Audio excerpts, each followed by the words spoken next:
There were so many things going against the Mario movie, and I mean so many things. First off, I don't think I've liked an Illumination movie since probably the first Despicable Me. Second, we knew Miyamoto was going to be pretty heavily involved, and listen, I love the guy, I really do, but we all know that storytelling isn't exactly his or Nintendo's strong suit. And of course, there was, the Chris Pratt of it all. It genuinely seemed like a recipe for disaster. So, how did Illumination's Mario movie end up? Well, I'm Tricky Kappa, your pop culture water goblin, and before we get into all that, make sure to like this video and subscribe if you haven't already. I gotta say, everyone, right here, right at the top, I loved this movie. Like, if that's all you wanted to know, there it is. I just needed to get the gush out right away. Like I said at the start, I was incredibly nervous about this movie, but credit where credit is due. Illumination knocked this out of the park. I'm not going to go into plot specifics. If you played a Mario game, you can probably more or less guess the plot. And to be honest, the movie is pretty light on it if we're, like I said, being honest. But I really thought they found a perfect balance of having to stick to conventional movie structure and Miyamoto slash Nintendo's approach, which is to do the bare minimum, mostly just let the environments and the mechanics do the talking. But don't get me wrong, they expand the Mario lore in some really cool ways that I'm honestly surprised Nintendo let them do. And it adds a ton more depth and personality to the characters that I'm super excited to see how they expand it moving forward. With Peach's character in particular, I'm super excited to see where she's going. I'm just super excited to see her at all. Anyway, that being said, I'm also impressed with how much they didn't feel the need to over-explain everything.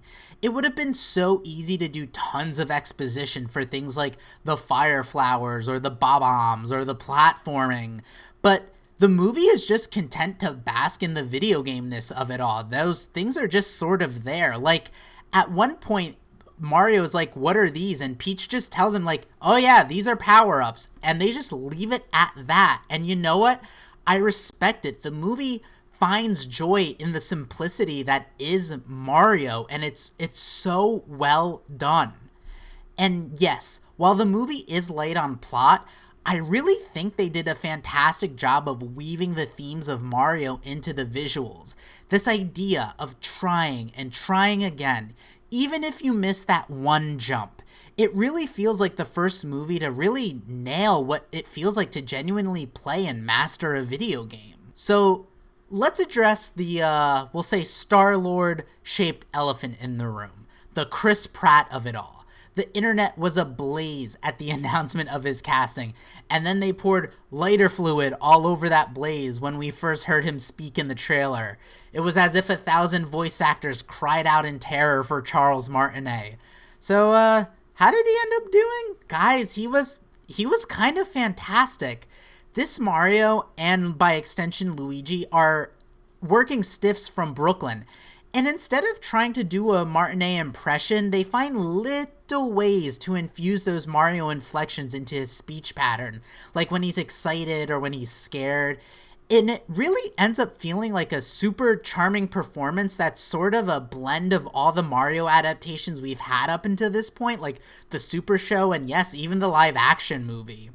It's almost like a No Way Home of voice acting performances. So, listen, I gotta tip my hat to Chris Pratt, man. You did it. The rest of the cast is also just fantastic. There's not a ton to say about them because the general vibe going in was that they sort of got everyone right but Chris Pratt, but genuinely everyone did great. Luigi is awesome and nervous and scared all the time, just exactly what you want from Luigi.